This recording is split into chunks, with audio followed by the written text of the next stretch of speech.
has been celebrating some kind of festival recently. Things are looking pretty lively in the square. They even changed the banners. Huh, there are a lot of people holding cameras. Oh, and they've got candy and snacks too! Looks like everyone's having a good time. Did you hear? Let's go and have a look for ourselves. How can I help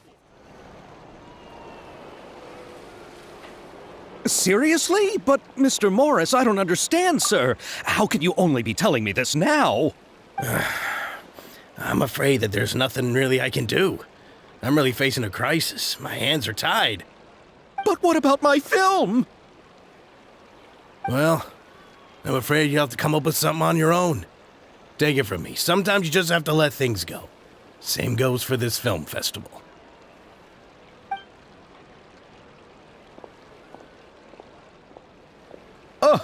Oh. Hey, isn't that Xavier? So he's back in Fontaine now. Xavier! Oh, why, if it isn't the dear Traveler and Paimon. I really didn't expect to bump into you here at this time.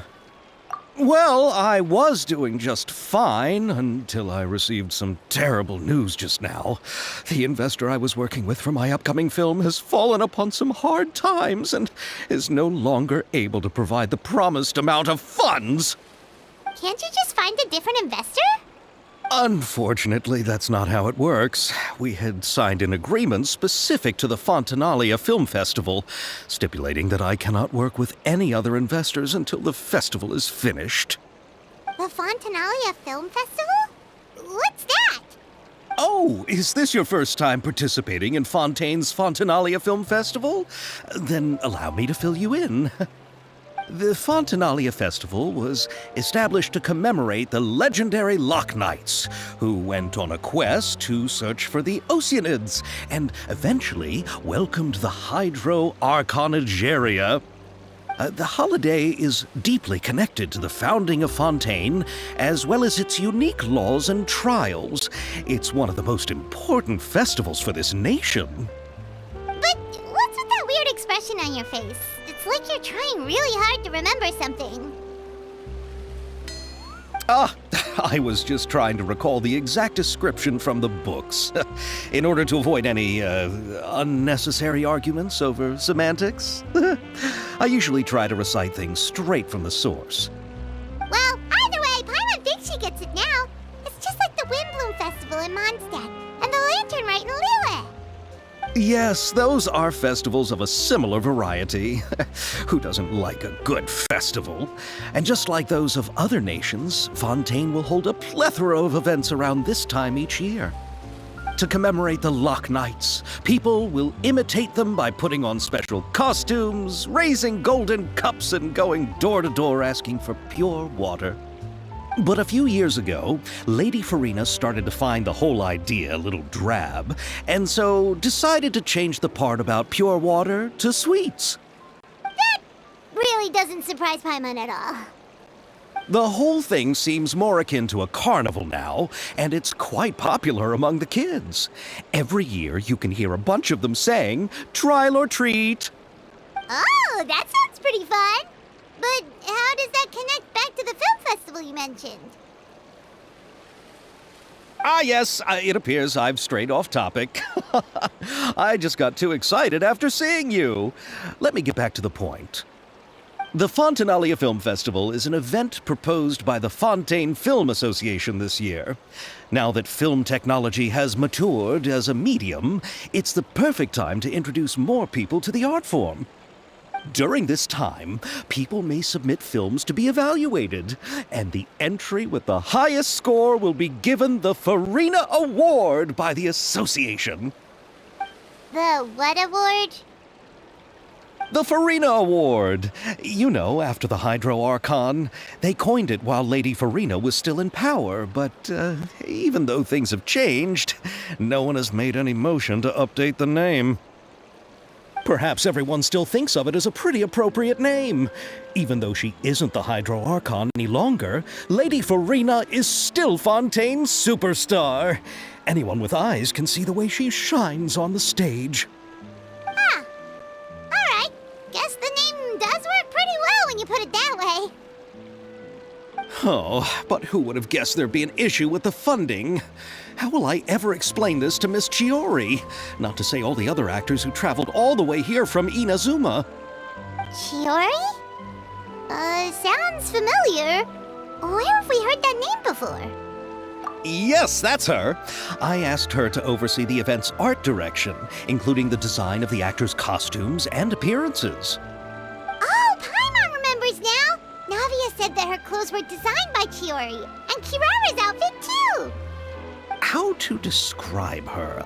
Well, she tends to be pretty direct and can be very forceful when it comes to dealing with people. The fashion world in Fontaine has dubbed her the Thundering Seamstress. Her remarkable designs have led many Fontainians to become very interested in Inazuma. Anyway, Chiori is acquainted with all the actors I've invited from Inazuma. Without her help, I don't think I would have been able to get such an international cast for the film. She really is a kind soul. Who are the actors from Inazuma? Do we know them? Why don't the two of you accompany me to the Aquabus station to welcome them? Judging from the time, the Aquabus should be arriving shortly. Chiori will be waiting to meet me there as well.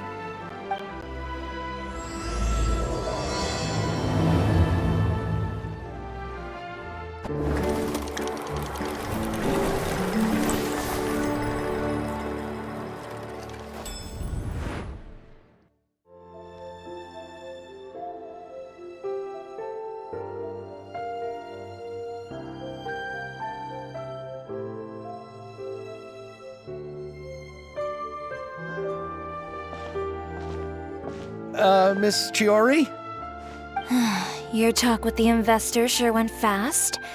The Aquabus hasn't even arrived yet. Oh? And who are they?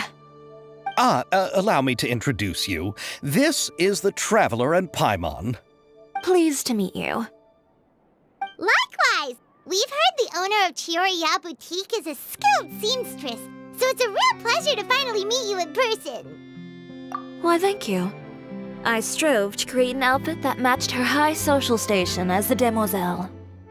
So tell me, what happened? I can tell the conversation didn't go quite as expected. Well, it's like this.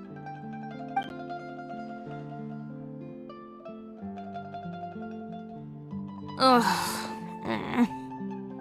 I know, Chiori, you don't have to say it. You did remind me that this investor was a little bit sketchy. Yes, there's no doubt about that. But how could I pass it up? He offered me twice as much as the others. And therein lies the problem. Yes, but just put yourself in my shoes. After obtaining such an excellent script, it's only natural that I would want to make the most of the film. The budgets that the others had proposed were nowhere near enough. It's difficult to find someone willing to front such a large amount of mora, so... Don't be sad, Xavier. We might be able to help scrounge up some more together for you. Oh, thank you, Paimon. That means a lot to me. But the cost of the film is staggering. I'm afraid that any mora we can scrounge together in a short amount of time won't even be able to cover the actors' fees. We need to move on. What's happened has already happened, and there's no changing it. But now's not the time to give up. What? You're saying that you have a plan? No, that's not what I mean. I'm simply saying I wouldn't give up just yet. The actors I recommended aren't just after Mora after all.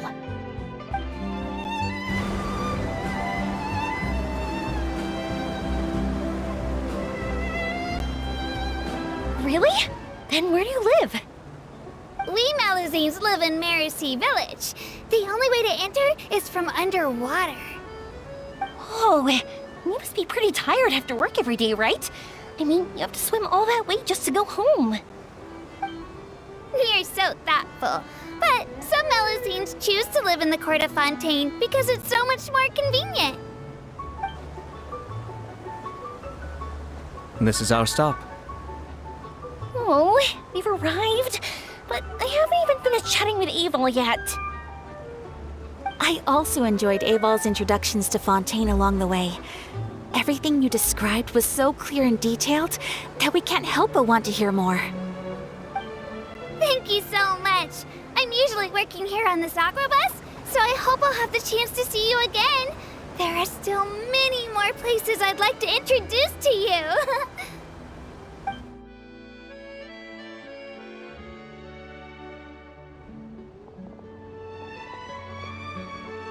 Welcome to the court of Fontaine. Chiori, you sure have changed a lot. This is the first time we've seen you since you left Inazuma. I haven't realized it's been so long. I was in such a rush when I left that I didn't even get to say goodbye. Thank you for extending the invitation, Mr. Xavier. I'm looking forward to a fruitful trip here in Fontaine. It's an honor to have the head of the Kamisato clan visit us. So they're who you meant when you said you had actors coming from Inazuma? Oh? It's the Traveler and Paimon. Wow, what a coincidence! Ayaka and I were just talking about you on the way here. Are you also here for the film? We just ran into Xavier earlier and came over with him. But I'm not an actress. Sir Kamisato and Lady Ayaka are the real actors here. I'm just tagging along with Ayaka to have a good time together. About that, I mean, how was I supposed to contact you when I was making preparations for the film? I figured you were probably busy, and I didn't want to disturb you.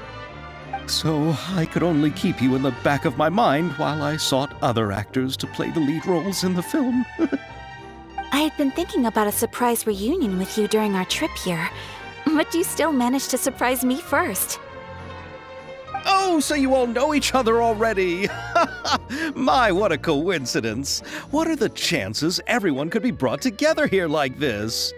Why don't we go to Hotel de Boer and catch up over a meal? I've already made a reservation. Huh? Did you reserve 2 spots for us too? Yes, of course, of course. I'll be sure to tell the boss to serve a few more delicious dishes just to make sure there'll be enough food. Very well. Then please, kindly lead the way, Mr. Xavier.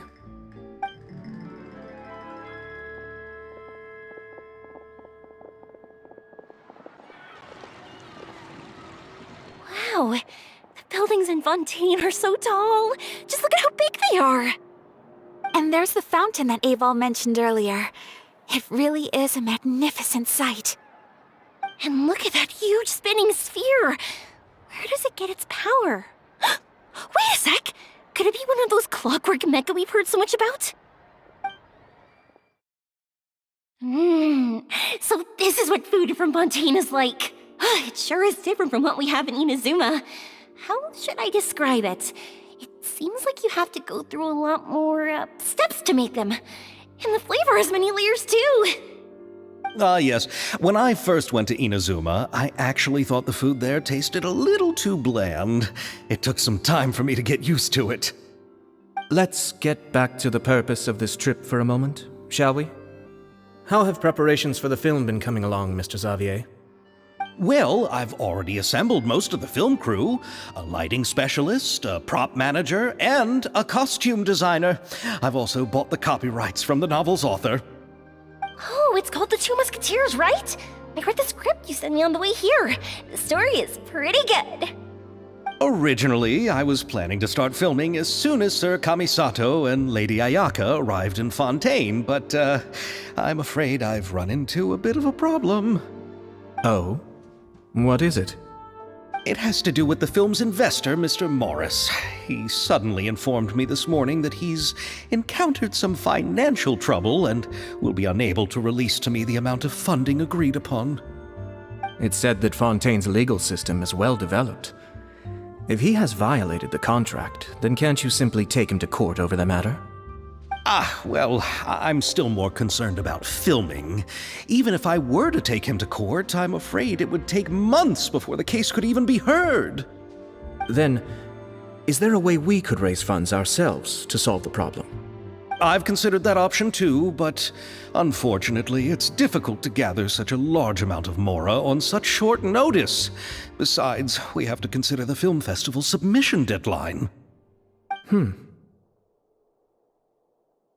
Mr. Xavier, If Ayaka and I were willing to perform for free, would that resolve the problem you are currently facing? What? No, out of the question. To have you come all this way just to act for free? Oh, no, that won't do. There's no need to worry, Mr. Xavier. My brother and I had actually intended to work for free after receiving your invitation. Inazuma has only recently reopened its borders, and needs to strengthen its relations and cultural ties with other nations. We didn't have many collaboration projects with Fontaine in the past, so we hoped this trip would serve as a good start for the future. Indeed. You could say that's the real reason why the Yashiro Commission agreed to come to Fontaine. I understand, but having you two act for free just doesn't seem right. Not at all. While we're officially here to conduct a cultural survey of sorts, we must express our sincerity if we want to establish formal cultural ties with your nation. This film will serve as proof of friendly cooperation and cultural exchange between Inazuma and Fontaine. It's my hope that the film can be finished and released as smoothly as possible. If you still don't feel comfortable with this arrangement, I would also be more than happy to be introduced to some other renowned individuals in Fontaine's literary and artistic circles. All right, I'll do as you say. Thank you so much. I'll make sure to cobble together enough mora now, even if it means selling my house, my camera, and every single family heirloom. Come on now, no need to go that far. I'll also help you out as a brand sponsor. Me too! Even though I didn't bring much more to spend on this trip, it's still better than nothing. You are too kind, all of you. I really don't know how to... Ew. Alright, enough about that. Now that we have Xavier's savings, my support, and 2 leads who are willing to act for free, I think we will be able to make this happen. So, instead of Mora, you'll help with filming and production. Oh, but how can we help with that? We don't know much about making a film. Alright, pull yourself together, Xavier. Tell us if... all right. Let me think. We still need a camera operator, a clapper loader, and someone to manage logistics. I originally wanted to personally serve as director, but I've been too busy working as the producer.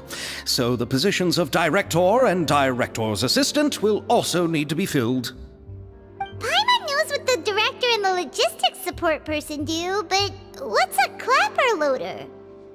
The clapper loader is responsible for using the clapper board to record and organize the information of each shot when the camera operator begins shooting. The work requires both patience and careful attention to detail. A clapper board? Oh, you mean the thing they hold that goes clap whenever they start filming? Yes, that's right. Are you interested in that job? For sure! Paimon's always wanted to try that. Alright, then you'll be our clapper loader. I can find someone from the store to help with logistics. What do you think, Xavier? Oh, fine by me. As for our camera operator, I was thinking of letting the Traveler take the role. Oh, she's great when it comes to using a camera. Paimon can't even count how many things we've taken photos of during our journey. Yes, that's also what I was thinking. I noticed the Traveler had an eye for photography and composition when we worked together previously. I'm sure that's due to the Traveler's journey across Devat and all the places they've seen. After so many adventures, using a camera must be second nature by now. What do you say, Traveler? Are you interested in the job? Thank you. It really means a lot to me. Come on, friend. Let me give you a big warm hug. So all that's left for us to find is a director and an assistant. Oh, me! I want to be the director's assistant! All we need to do is help the director, right? I can handle that! All right, then all we need is a director. Oh, all the well-known directors in Fontaine are probably also busy working on their own films these days. I'm not sure who will have time to help. Oh, Farina helped out a theater troupe recently by serving as an artistic consultant. She could be a good director, right? Besides, it's not like she has anything else to do right now. Farina? Do you really think Lady Farina would be willing to help us with our humble project?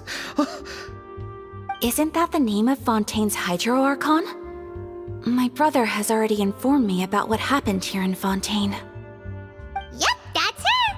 She helped out a theater troupe not too long ago, and now she's taking up work as a director. Well, I saw that musical. Her performance was perfect, and the storyboards were also excellent. Don't let her former identity intimidate you. She's the best candidate we can think of right now. You'll never know until you give her a shot. fine. You're right, Shiori. I'll do anything for the sake of my film. Anything! Then I'll have to ask the Traveler and Paimon to show me the way to Lady Farina's residence. I just hope she'll agree to help. Do you need us to also come along? No, there's no need to trouble you with this. Besides, you've just arrived in Fontaine, and I'm sure there are many places you would like to visit. Just leave this task to me. It's part of my duties as the producer. Very well. Then we'll be waiting to hear the good news. I'll go with you. By the way, you might want to consider bringing a gift. And don't worry, we won't simply drop you off at Farina's place. We know Farina pretty well by now, so having some familiar faces there should help your chances. Besides, the whole thing was our idea in the first place. All right, then I'll start making preparations. As for the gift... A gift for someone who was once seen as the Hydro Archon. I wonder what she would like. I recall that Lady Farina once fancied a clockwork ring, so perhaps I should get another exquisite clockwork contraption for her. Huh? Can't we just bring some desserts, like the Fontinalia mousse? But wouldn't that be a little too cheap? She does like desserts, though. Isn't the Fontinalia festival happening right now? I heard Abel tell us on the Aquabus that Farina introduced the tradition of going door to door and asking for sweets. To do something like that, she must have a real sweet tooth. I agree with Yoimiya.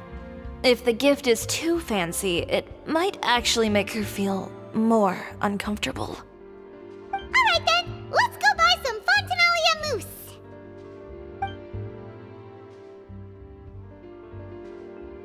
But will that really be enough? We'll be asking her to do a lot of work, you know. You're right. We need to further sweeten the deal. Huh? You want something even sweeter than Fontinalia mousse? Yes, we'll need a gift that's sweeter than any dessert in the world. But what could that be? Your words of praise.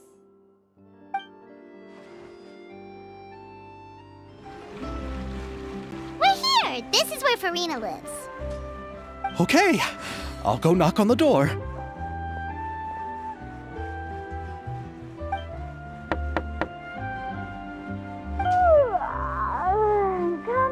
Coming.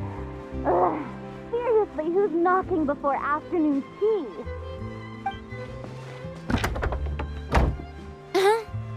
Who are you? Lady Farina, please allow me to introduce myself. I am Xavier, a film director. Hello.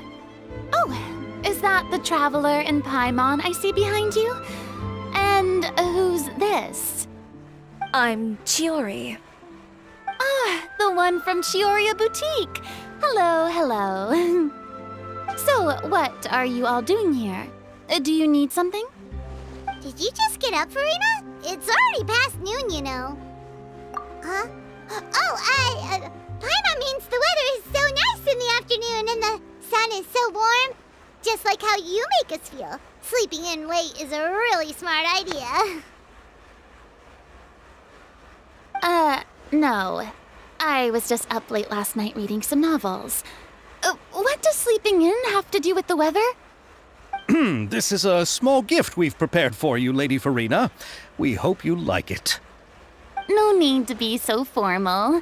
I'm just a regular person like everyone else now. Oh, is this Fontinalia mousse? It's one of my favorites. That's great! So, actually, there's something we need your help with. Given your renowned passion and understanding of drama, I would like to ask that you serve as the director of our film crew.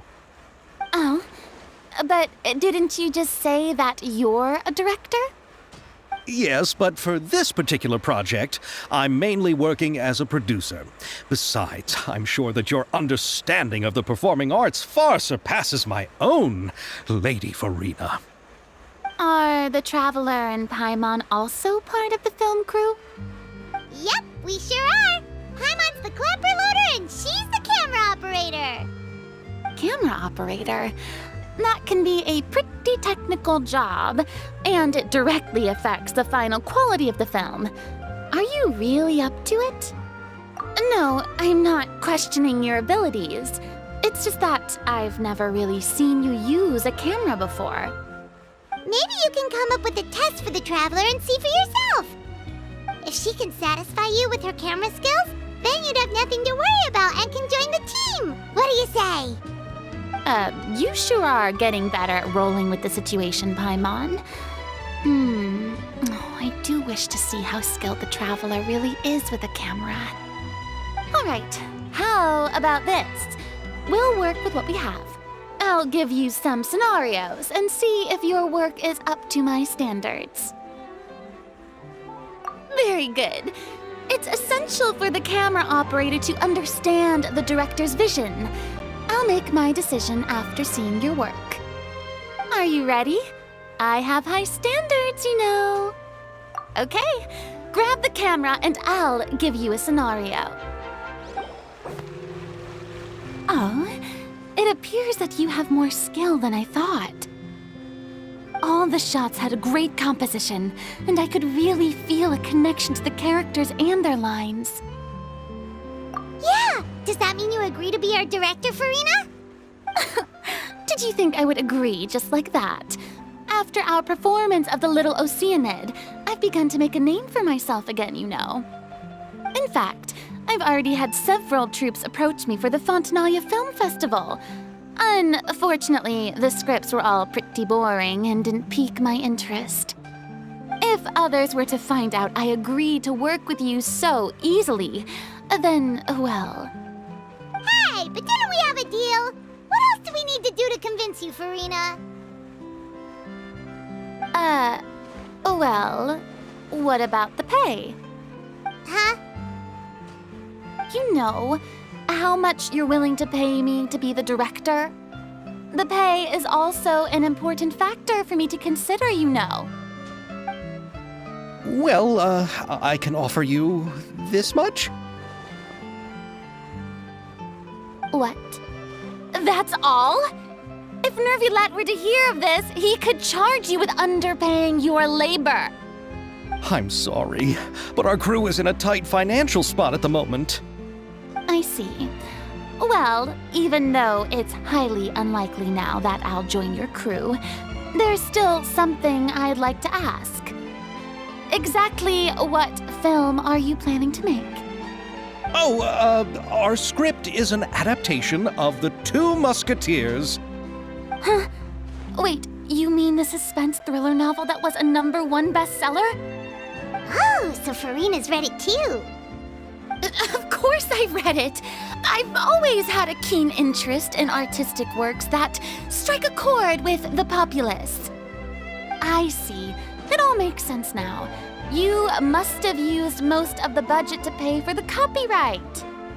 Not really. The novel's author transferred the copyright to me practically for free once he heard that I wanted to make a film adaptation of the story.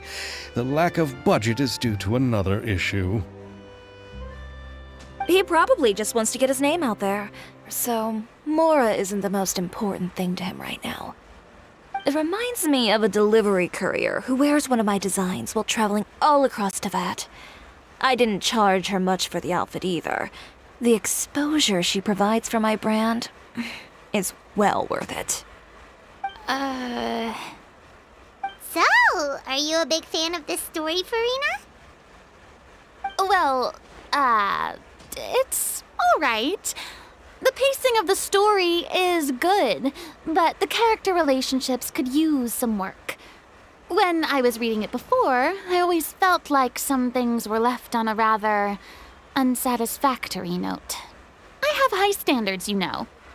Ahem, Mr. Xavier, if, hypothetically speaking, I agree to be the director, how much freedom would I have in terms of script revisions and creative interpretation?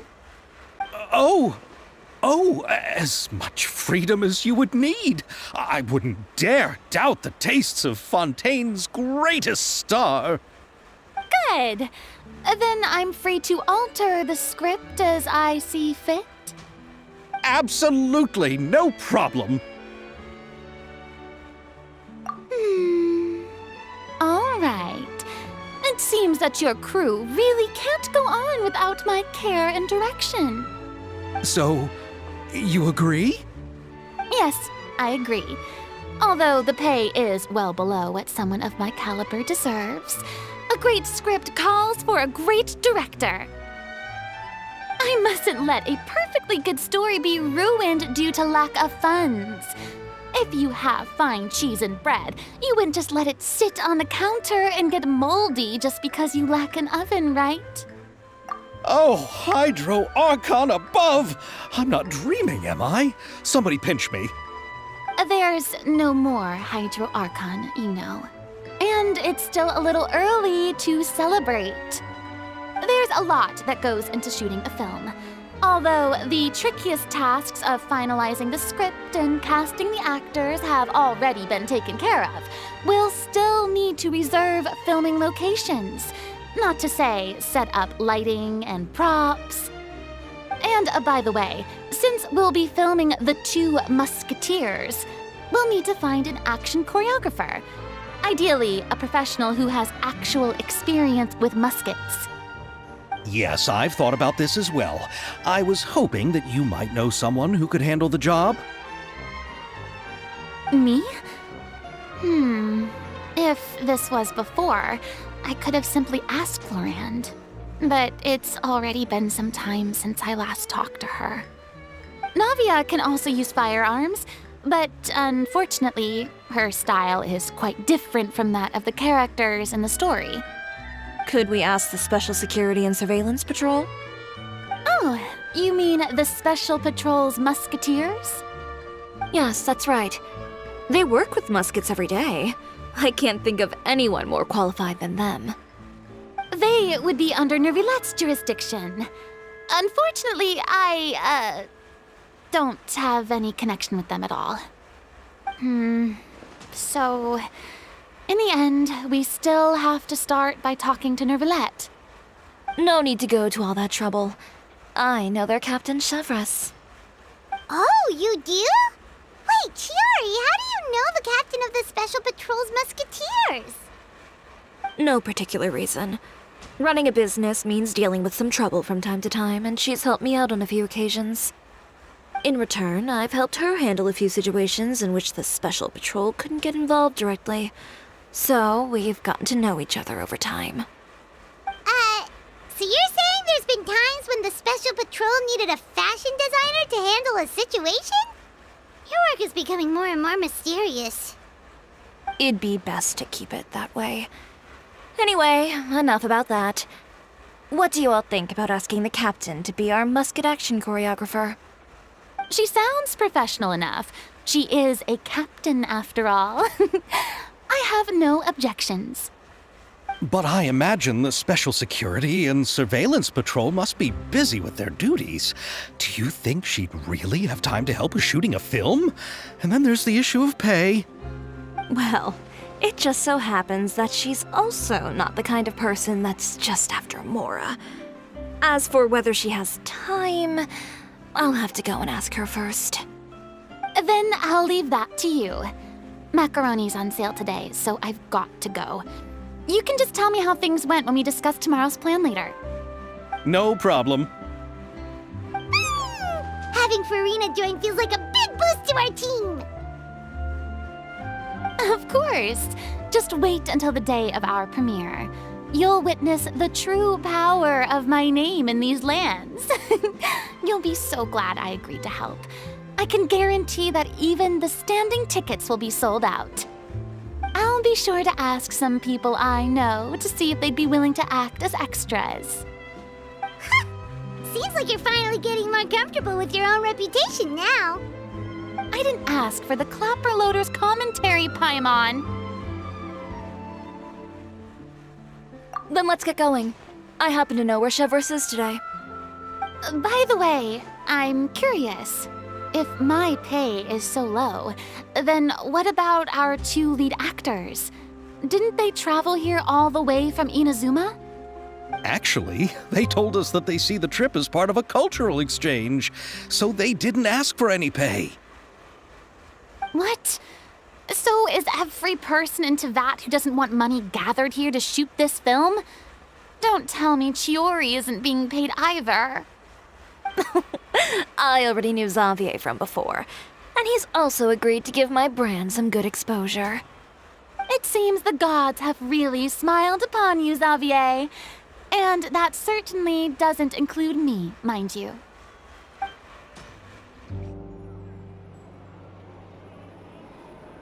All right, this is the place. But where's the captain? There's hardly anyone around here. She's over there. The one with an eye patch reading in front of the newsstand. Oh, her! Paimon could tell there was something different about her. She seems kinda intimidating. Please wait here for a moment. I'll go fetch her. She's working now, so you might not want to get in her way. Working? But isn't she just standing there and reading a novel? Just trust me. Oh, alright, let's see what happens then. Chiori sure is a mysterious person. She claims just to be a fashion designer, but she knows all these powerful people. The court of Fontaine isn't particularly tolerant of visitors from overseas, so it isn't easy for a foreigner to promote their brand here, even more so in the competitive world of fashion. Even a local like me just trying to make a film has to face all kinds of challenges, so I can only imagine what Chiori has been through to get where she is today. I'm sure that having more connections has definitely worked in her favor. Reading on the job? Detective novel. One main character? No. Multiple. Branching storylines. I see. How's the plot coming along? One of the main characters is about to make a choice that will affect the rest of his life. I'd wager he's going to make the wrong choice. Any way to speed things up? There's something I need your help with. You know that doesn't depend on me. It all comes down to what the character chooses. Which is exactly why I'm here to help.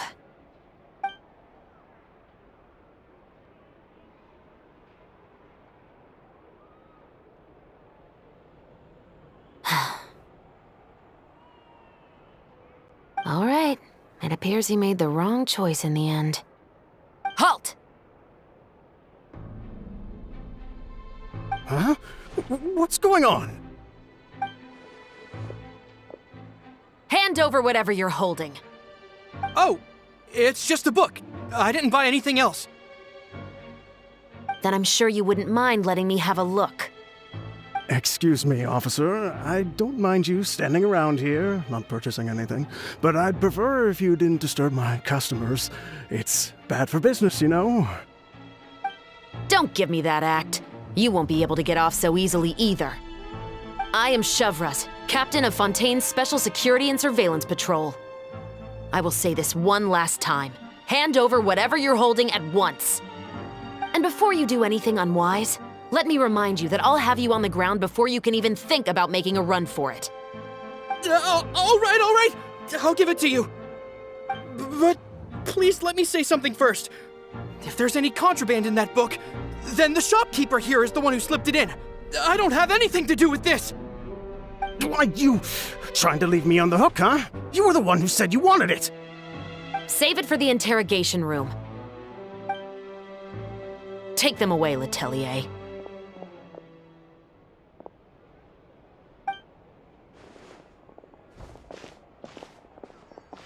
What's going on here? One second you're reading a book and the next you're escorting people away! And who are... Oh! Aren't you the traveler who's been all over the papers recently? Chiori, I'm assuming what you wanted to ask me about has to do with them, right? Maybe I can let you in on what's happening then. Now that Vacher has been brought to justice, no new shipments of synth will be made and distributed to sellers. The Fontaine guards have been busy collecting the remaining synths still circulating on the market. Thanks to a tip from our reliable source here, this should be the very last batch. Oh, so you were pretending to read a book in order to catch the bad guys! Oh, Paimon almost forgot to introduce ourselves. Paimon is Paimon, and this is the Traveler and Xavier! Hey, I'm Chevraz. You probably already heard me introduce myself, so I won't bother repeating it.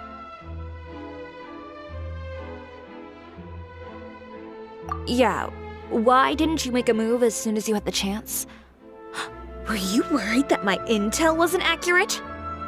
No, I wanted to see if the shopkeeper would turn himself in first.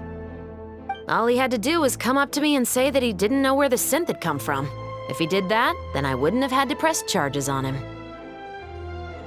He had the whole day to turn the synth over to Chevraz. But instead, the moment I came up and blocked Chevraz's line of sight, he took the opportunity to sell it off. Yep, he made the wrong choice, even though the right choice was right there in front of him. But you knew they wouldn't make the right choice. Yeah, I knew. I was just hoping I'd be wrong for once. Enough about that, though. What did you want to ask me about? Oh, you see, it's like this.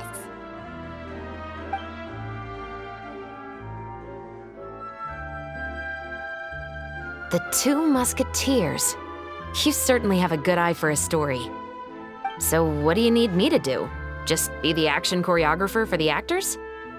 Yes, that's right. I want to make sure we get all the details right.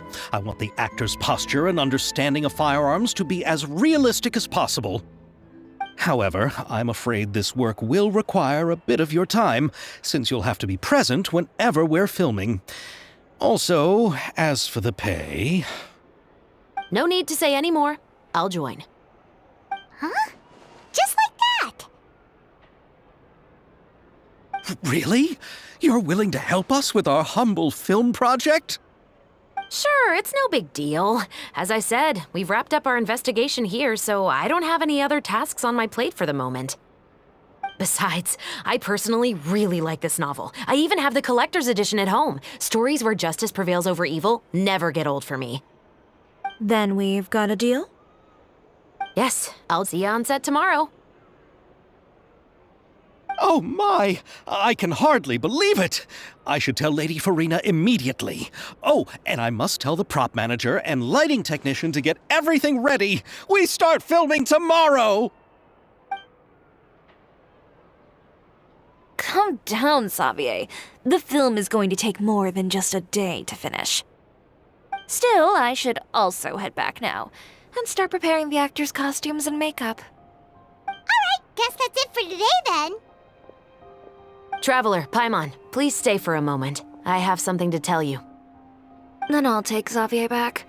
Poor thing. He's so excited that he can't even walk straight anymore. I don't want to spend our first day fishing our producer out of the fountain. Yep, see you tomorrow.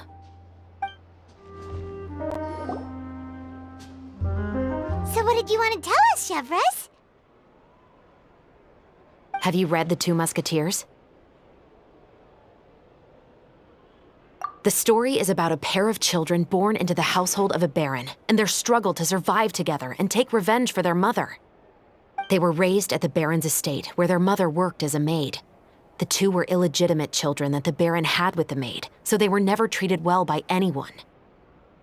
One day, upon returning home, they found their mother had been murdered and left dead on the floor. It was quite evident that the culprits were the other members of the Baron's household, who never had any kind words to say to them. However, the Baron was able to exert his influence and keep the whole thing under wraps. The mother's death was eventually deemed as a suicide, and there was no chance of bringing her murderers to justice. The two siblings decided to flee and someday avenge their mother. Many years later, members of the Baron's family suddenly started turning up dead one after the other, all killed by gunshot. A rainbow rose was found on each of the victims' bodies, being the flower that the kid's mother liked best. The Baron believed that the mother's soul had come to take vengeance on him, so he lived in fear each day. But it was actually those two siblings who had fled all those years ago. They relied on each other to survive and trained day and night, eventually becoming adept musketeers. They used all of their abilities to collect evidence and clues before executing their plan and exacting revenge on the Baron. Their actions let the truth behind their mother's death be known to all. That's quite an exhilarating story. Yep, the Baron got what he deserved for his evil deeds, and justice was able to prevail. It was just the kind of story I enjoy. Oh, so is that why you were so willing to join our crew, Chevraz? You could say it was one of the reasons. Oh, you mean there were other reasons too? I've read the reports about you. Whether it was at the trials or when you lent your hand to resolve our nation's crisis, you've shown that you've got a strong sense of justice, as well as a great mind for deductions. Yes, you're as sharp as I expected. It seems you've experienced many similar situations before. There's been a recent murder case involving muskets. The perpetrator's methods appear to be very similar to what is described in the novel. Huh? Really? But Paimon didn't see anything about that in today's papers. The Marechaussee Phantom hasn't yet released any information to the public because the investigation is currently at a standstill. The murderer is extremely cautious. A murder involving firearms? But not that many people use those in Fontaine, right? Impossible. We perform a routine inspection of our firearms and ammo reserves every day. If one of the weapons had been fired, it would stick out like a sore thumb. Besides, I trust the members of my platoon. However... Well, that's all I can disclose about the case today. Huh? What do you mean? I hope you all can go back and get some shut-eye. You can decide tomorrow whether or not you'd like to join the investigation with me. I'm aware this might not be the ideal time to add more to your plate, but the more capable people we have, the better the chances that justice will prevail.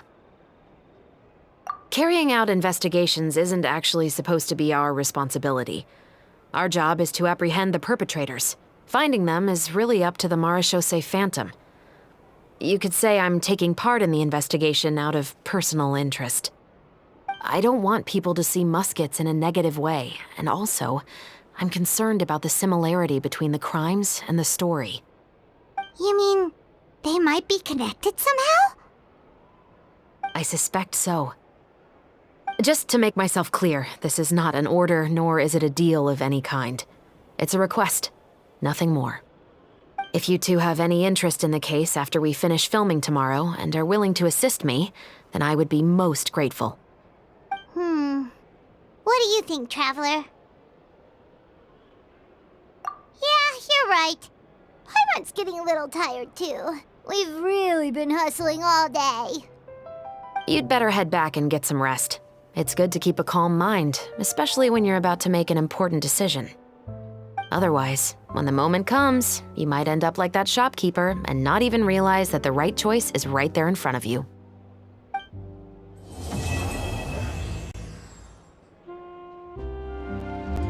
Ayaka, Ymira, you're already here! Good morning. Xavier said yesterday afternoon went well. Yeah, and how about you, Ayaka? What were you up to yesterday? After we split up, Ayato went to see Udex Nervillette at the Palais Mermonia. I was originally thinking of going with him, but he said he could manage it himself. He told me to go see the sights around Fontaine and to enjoy the local culture. So I rode the aqua bus with Yoimiya and visited the opera house on Aranias Island. Yeah, you wouldn't believe what we saw there! 2 mechanical puppets that were dancing together! You've already seen them, right? Yeah, those two! Amazing, aren't they? We sat and watched for quite a while. It was mesmerizing. Like we could keep watching them forever. Oh, it was the same for us the first time we saw them, too. Afterwards, we went swimming at the beach! Well, diving, to be exact. It was the first time I ever breathed underwater! I held Ayaka's hand and we counted down together. 3, 2, 1, and then splash! We were beneath the waves. At first, I didn't dare to open my mouth. But once I couldn't hold my breath any longer, I decided to take a big breath in. Turns out the water wasn't as salty as I imagined. It didn't really taste like anything at all. Before I knew it, I was breathing like normal down there. It was an amazing feeling. Ayaka said I was too nervous and needed to loosen my grip. She got used to everything way faster than I did. I knew that the Traveler could do it, so I had no doubt we could do it too. That helped me feel at ease as soon as we dove in.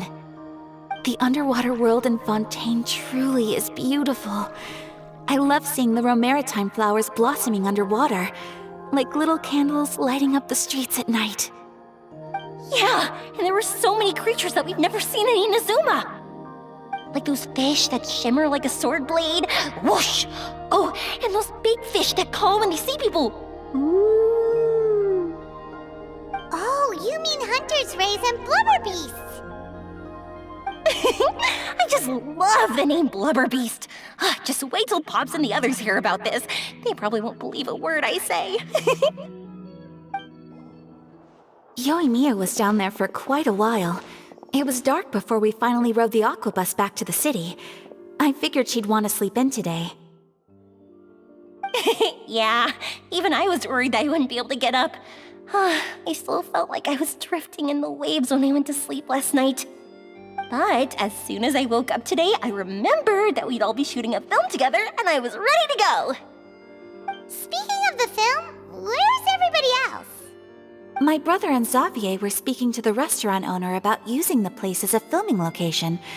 They should be here soon. As for the others, We're here. Please excuse my tardiness. I just finished the Special Patrol's 6-mile morning jog. Wait, 6 miles? I'm so tired. I heard you all chatting, so I decided to come down. I sure could use some of that endless energy everyone else has. good morning, everyone. Boarding. Can someone fetch me a cup of coffee? More milk, hold the sugar. Sure, I'd be happy to do that for you. No, you can't go anywhere. Please, have a seat over here so I can get started on your makeup. The last thing I want is coffee stains on my costumes. I can get the coffee. It's the perfect job for an assistant.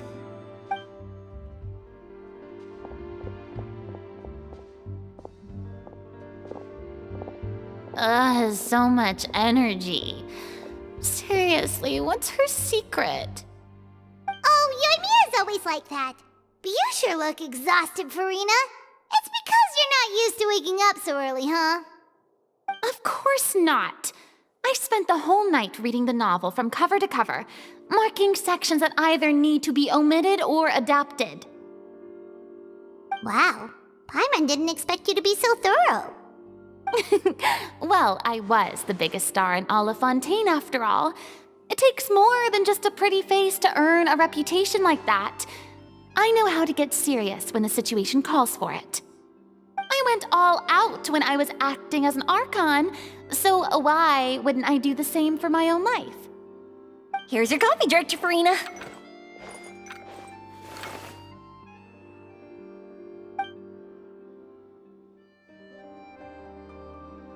Oh, thank you.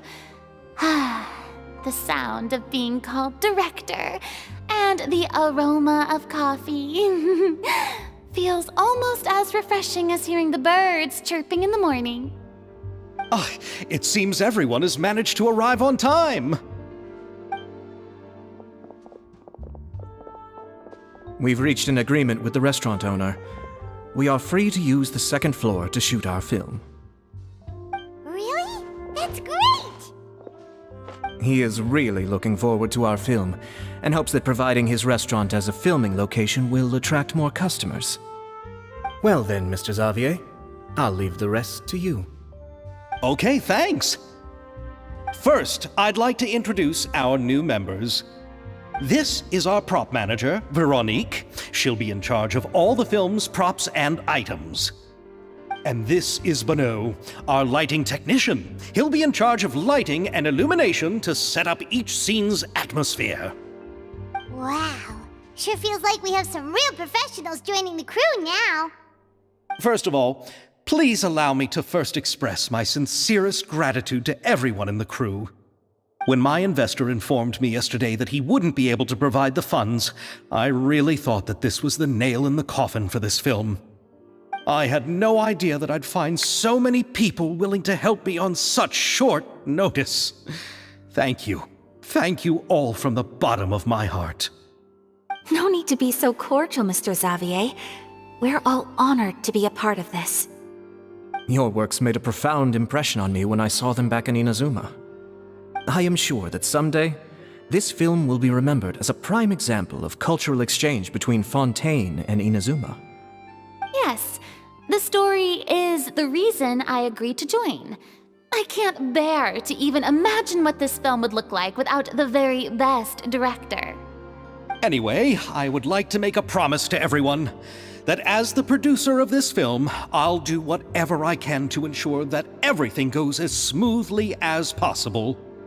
This is not just my film. It also embodies the thoughts and feelings of every person here, as well as the endless effort we are about to pour into it. So, without further ado, the Two Musketeers will officially begin filming now! You may take it from here, Director Farina. All right, listen up, everyone. The first scene takes place when the two young musketeers are living at the Baron's home, still unaware of all that is about to happen to them. We'll need props and lighting to set the scene. Our lead actors can go get their makeup done, and extras, please take this time to go over your positions. Whoa. Seems Farina's really kicking things into gear as the director. Is everyone clear? I don't want anyone traipsing around the set like umbrella finches. All right, cameras will start rolling as soon as the set is ready. Let's make a film that'll make some serious waves in Fontaine. Not the kind of waves that drown people. I mean, the good kind of waves. Seems like she's still a bit traumatized by that. Anyway, let's go see if there's anything we can do to help.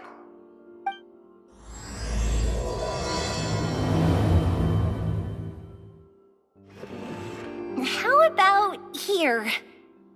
A little more to the left. You got it.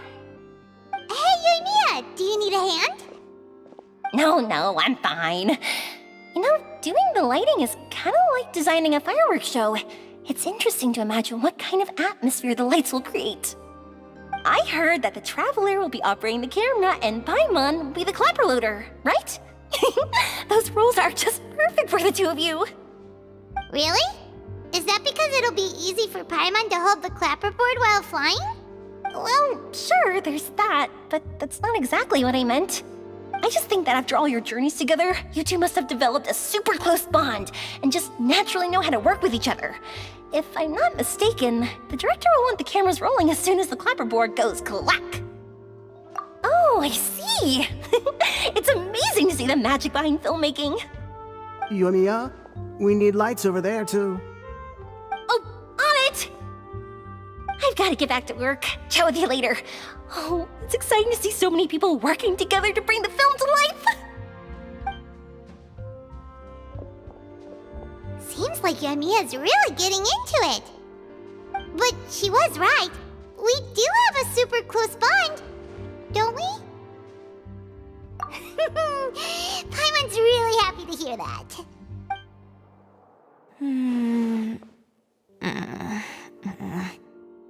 Ayaka has mentioned you to me before. She said that you two were great friends when you were kids. No talking. I'm thinking about how to do your eyeshadow. Ah, yes. To help me really look the part. To achieve a more young and naive look for this scene. Are you saying the wrinkles around my eyes are too deep? You just have too much of a calculating look in your eyes. You sure don't mince your words.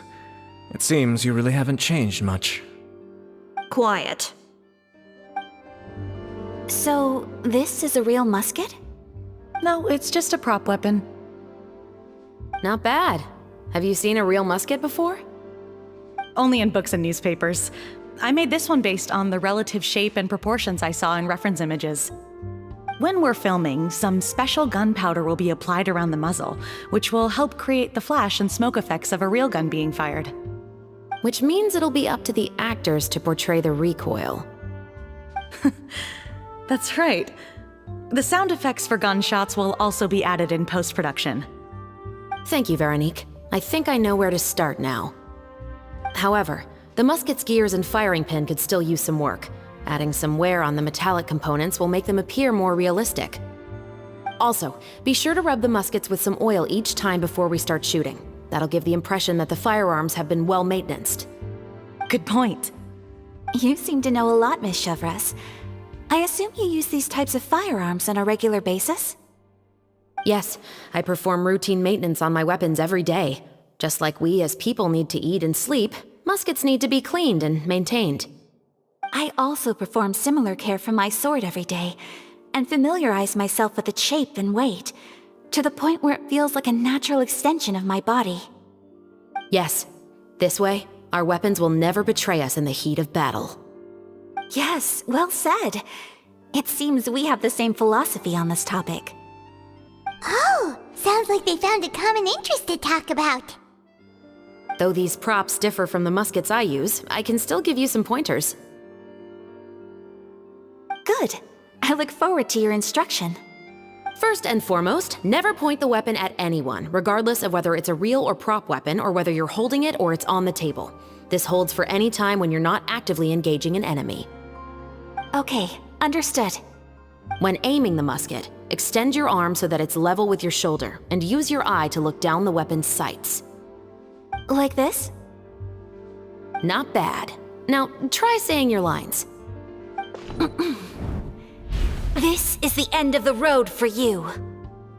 Good. Now turn your body a little. That way, you'll give your enemy less of a target to work with. And relax your shoulders. Here, allow me to demonstrate. This is the end of the road for you. Huh. Excuse me, Miss Chiori. Director Farina, there's something I wish to discuss with you. Oh? What is it? Like this? Yes, much better. What do you think? I do see your point. But are you sure you wish to do this? I believe it would be most fitting. Well, if you insist. All right, I understand. Miss Ayaka, Miss Chevres, could the two of you please come over here? Huh? What's going on? Are we gonna start filming now? Let's go see. What is it? I have a question for you, Miss Chevres. Would you be willing to play the role of a musketeer? What? To clarify, I would like to turn over my role to Miss Chevres. But brother... Don't worry, Ayaka. I actually view this as a good thing. I was becoming troubled trying to set aside some time to speak to the staff at the Palais Mermonia. I would like to have some conversations about the cultural exchange between our two countries, and I've heard that the bureaucratic process here can get rather complicated. Now, I will be able to focus on my work. Besides, you also know that I'm not really one for public performances. Are you really sure? From a director's point of view, I also felt like the relationship between the two musketeers in the original story could be improved. The older brother in the story plays the lead role with his overbearing character, but this causes his character to overshadow that of his sister, and the theme of the two supporting and relying on each other isn't conveyed very well. But if we were to change the siblings to two sisters of a similar age, then that aspect of the story might come through more clearly. Also, I've seen you instructing Ayaka. That cold and dignified personality is exactly what we need for the older musketeer. Of course, even with all these insights, the decision should still be made by Miss Chevreuse. Chevreuse mentioned that she really likes the story, right?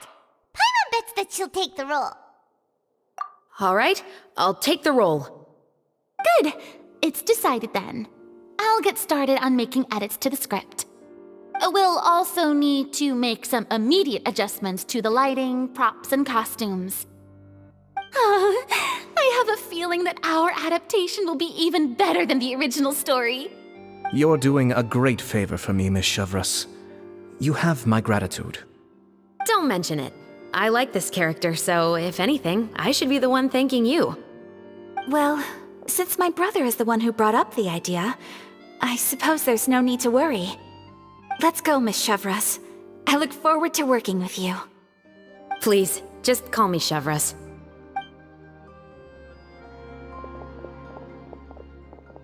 Seems like you're really going out of your way to solve the problem I was having with your makeup. Surely you jest, Chiori. I assure you that I was mostly motivated by a desire to spend more time on formal business. Oh, come on. You really think I'd buy that? According to what I've heard from Ayaka, her brother is someone who can juggle 10 different matters at the same time. I'm sure you have other reasons for backing out. Perhaps. Ayaka always said she wanted to go out and see more of the world, just like the Traveler. But I feel that she needs not only to see other nations, but also to make some different kinds of friends. I think it would be harder for her to make new connections with me constantly by her side. I would like to give her some space. Alright, go on. Spoil her some more. Ayato, it's too bad you're stepping down from the role. Paimon really wanted to see you act as a musketeer. No need to poke fun at me. I'd wager that you also felt that I wasn't the best candidate for the role. It's a little hard for Paimon to imagine you saying those lines. Yes, I've made an appointment to meet some people from the Palais Mermonia. Now, I will have some more time to prepare. Traveler, get the camera ready. Paimon, get the clapperboard. Actors, to your positions. We're about to start shooting the first scene. Go on now. And please take good care of Ayaka. Yep, don't worry. Thank you. I look forward to seeing the film when it's finished.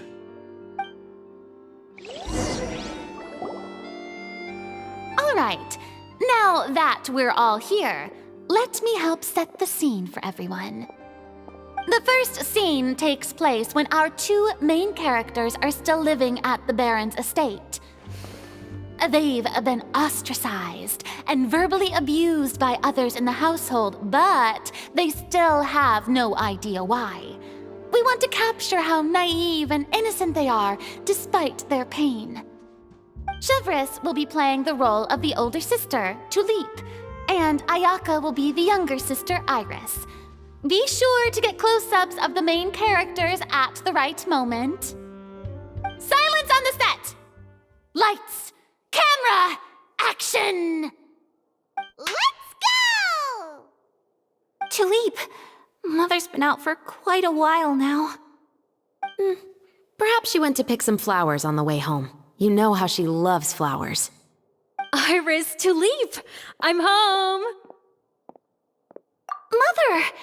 You were out for so long, we were beginning to worry about you. I'm sorry, but I'm back now, safe and sound. Here, I brought your favorite treat. Apple Mother, what are those bruises on your hand? Huh? What bruises? Oh, I must have bumped into something while I was working yesterday. But I didn't notice them this morning. Then perhaps they're from when I accidentally tripped when I was out just now. By the way, did you have fun playing at home? What's the matter, Iris? Well, we've realized that no one really wants to play with us. They even took Iris's doll and spat at us. And they even called us names. They said we were... Shh! It's all right, don't worry. Girls, listen to me. It doesn't matter what anyone says. Don't listen to them.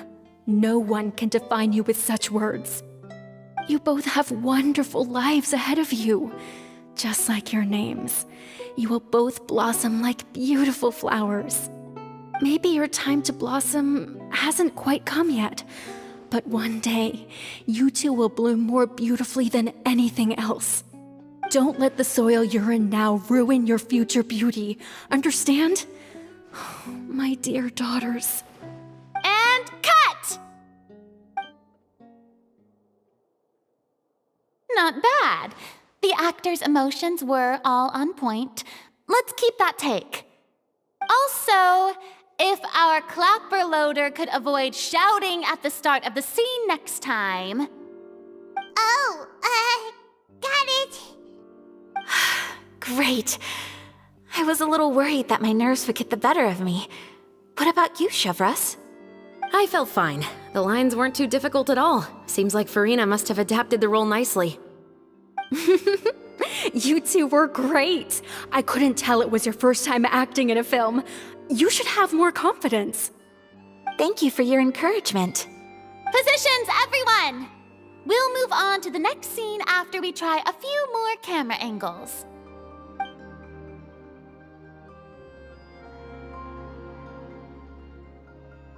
This scene is when our two characters return home, only to discover their mother has been murdered. Ready? Lights! Camera! Action! Mother, we're back! Mother?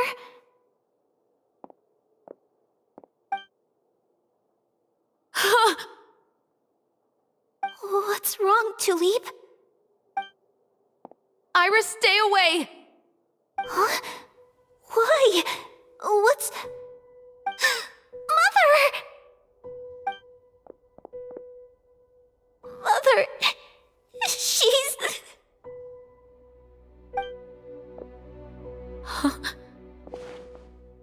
There's poison in this cup. Huh? I could have sworn I've seen this kind of cup before. Those aristocrats. They didn't even try to cover up their actions.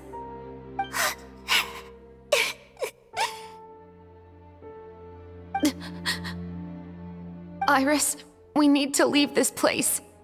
Leave? But now that Mother is gone, where can we even go? Anywhere. All I know is that we can't stay in this house. But are we just going to let them get away with this? We'll have our revenge, I promise you. Just not right now.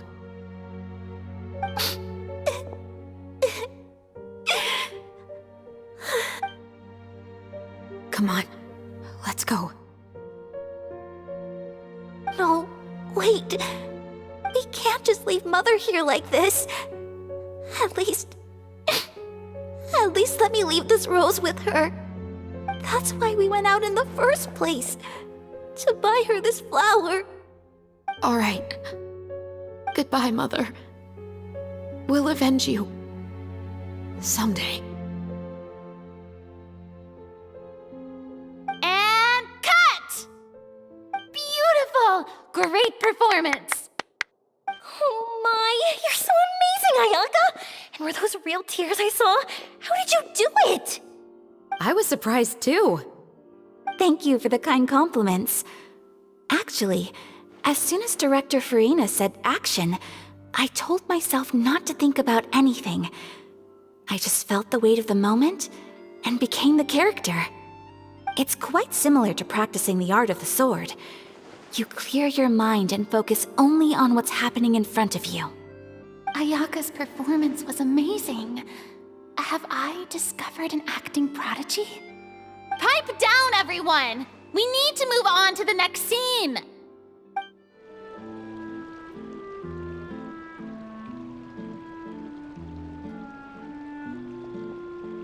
Huh?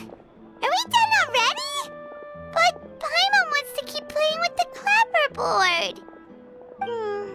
How do you feel, Traveler? Is your arm sore from holding the camera all day? Good work, you two. You too, Shivers. You were quite the actress today. I've read this novel many times before. I have a good grasp of my character's mindset. Anyway, do you remember my request from yesterday? Oh, right! We were having so much fun that Paimon nearly forgot. You have a case where the murders seem really similar to the cases in the novel, right? So, how are they similar exactly? In the story, the main characters grow up to become two musketeers, always using their guns to carry out their revenge. And on each of the victims, they place a rainbow rose as a signal that they've returned. Yes, that's correct. We found rainbow roses just like in the novel. Seems like you're connecting the dots now. Oh, that does sound pretty concerning. Especially after seeing the script today. Oh, now Paimon can't stop wondering what kind of ulterior motive the murderer might have. What do you think, Traveler? You're smart. Paimon wants to hear your thoughts. Good. On behalf of Fontaine's Special Security and Surveillance Patrol, thank you for your dedication to justice. There's no time to lose. We should start investigating right away. Follow me. Huh? Right now? But we just got done filming all day. Paimon's so tired. The most valuable intel always comes after nightfall. They are like small, remote islands in the middle of the sea. If you don't stay vigilant, you will pass right by them in the fog. That's how one of my favorite books always puts it, at least. So, where are we going right now? Let's start by checking out some workshops that sell mechanical components. If the culprit is making their own weapons, it's very likely that they'll visit those sort of places. Welcome to Le Show's Clockwork Workshop. How can I help you? Hello. I'd like to know if anyone has purchased some special components lately. Special components? Sorry, could you be more specific? I mean the kind of components that aren't typically used for clockwork toys, but for firearms. Huh? For firearms? No, we don't sell those sort of things here. Don't misunderstand. I'm not here to cause any trouble. We are merely investigating a case, and we're hoping that you could cooperate. Well, to be completely honest, I'm not even sure what kind of components that would entail. Has anyone ever purchased components here as an individual rather than on behalf of an organization? We have a lot of customers who buy toys, but those who buy components are all regular customers who buy in bulk on behalf of their organization. Is that so? I understand. Thank you for your cooperation. You're welcome. It's the least I can do. Oh, hey, Chevris. Run out of oil for your musket again? Hello, Estelle. I want to know if anyone has come to your shop recently to order some firearm components. Oh, is this another case? Let me think. I don't think so. Some people have requested that I make some prop guns for the Fontanalia Film Festival, but I refused all of those requests. Oh? Why's that? Because there's no profit! I only make things here that can do some real heavy lifting. I don't have the energy to make some new molds just for the festival. Then has anybody come specifically looking for mechanical components? Well, I usually sell off my scrap to the Fleuve Cendre. I don't typically give them to one specific person. I understand. Thanks for your cooperation. Don't mention it. Always happy to have the Musketeers' patronage. Seems like we haven't found any leads to go off yet. Yeah, unfortunately. Alright, let's head to Fleuve Cendre next. Huh? Are you sure? People might not be so thrilled to see the captain of the Special Patrol there. You think so, huh? Then I guess you don't know. Huh? Know what? That I grew up in Fleuve Cendre. Hello, I'd like to ask some questions. I don't know anything. Don't worry, I'm not here to arrest anybody. You say that now. It's the truth. Here, take this as my guarantee. Wait, did Paimon just see what she thinks she saw? Is the captain of the Special Patrol bribing a citizen? Seems you're different from the other guards. What do you want to know? Have you heard anything related to muskets in Fleuve Cendre lately? Anything at all? Muskets, huh? All I know is that about 2 weeks ago, we started hearing some loud noises at night. So loud that it's been waking me up. Were they gunshots? Possibly. It's hard to tell around here. Someone's house collapsing, a pipe exploding somewhere, it's all the same. But the noises I'm talking about definitely happened after I fell asleep. Do you know where the noises were coming from? I don't remember clearly.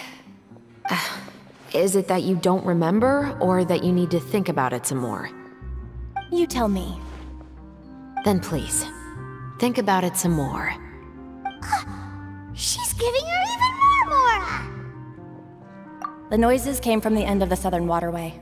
I came out and had a look for myself and I wasn't sleeping well, but I didn't dare get too close. That's all I know. All right, I'll take your word for it. Thanks for the pâte de fruits.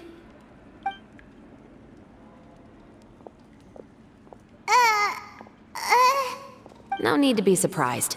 I grew up here, remember? I know how to get people around here to talk. Seems you catch on pretty quick. Now then, let's keep going. It's been a while, Tetro. Please, just get on with your request.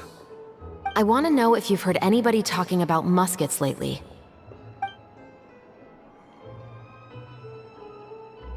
Information isn't free, you know. I've heard that bandits have been extremely active in the countryside recently, and they've been affecting the delivery of goods to Poisson. I can allocate some more manpower to help out with that problem. What do you say? You're still as helpful as ever. One of our men got drunk at dinner about a month ago and lost his gun. 3 days later, it turned up in the corner here. What's weird about that? He just forgot where he put it, right? This is Fleuve Cendre, my friend. Anything of value left in the tavern won't ever make it to the next day. But that gun turned out to be an exception. It didn't get any new wear and tear on it, and didn't even appear to have been fired. We were quite mystified as to what could have happened. I suspect it came back because the weapon was already known to the guards. You mean, a criminal was afraid the Marechaussee Phantom would use the shot marks to track them down? Maybe.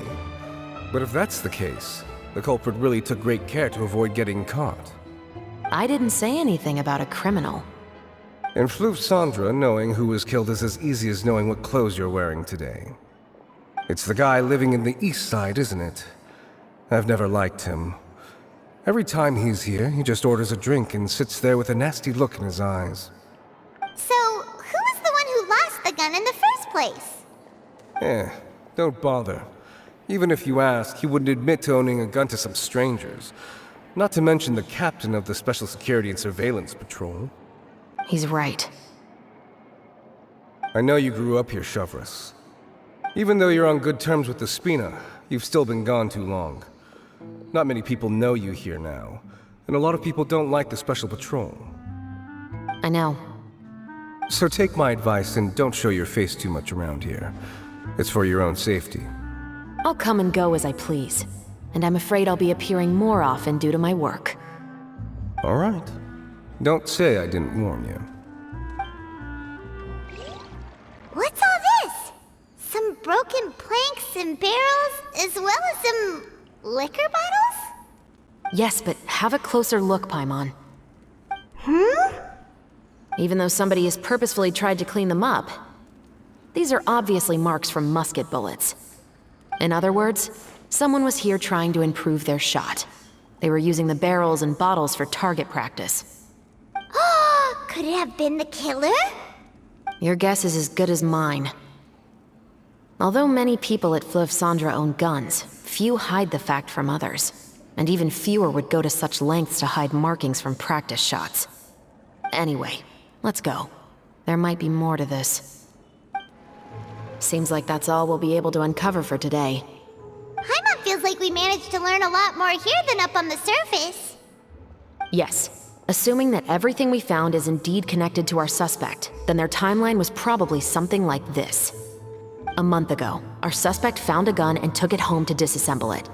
Once he'd figured out its mechanics, he brought it back. In the following weeks, he used some parts to create his own makeshift musket and took it to the Fleuve Cendres for target practice.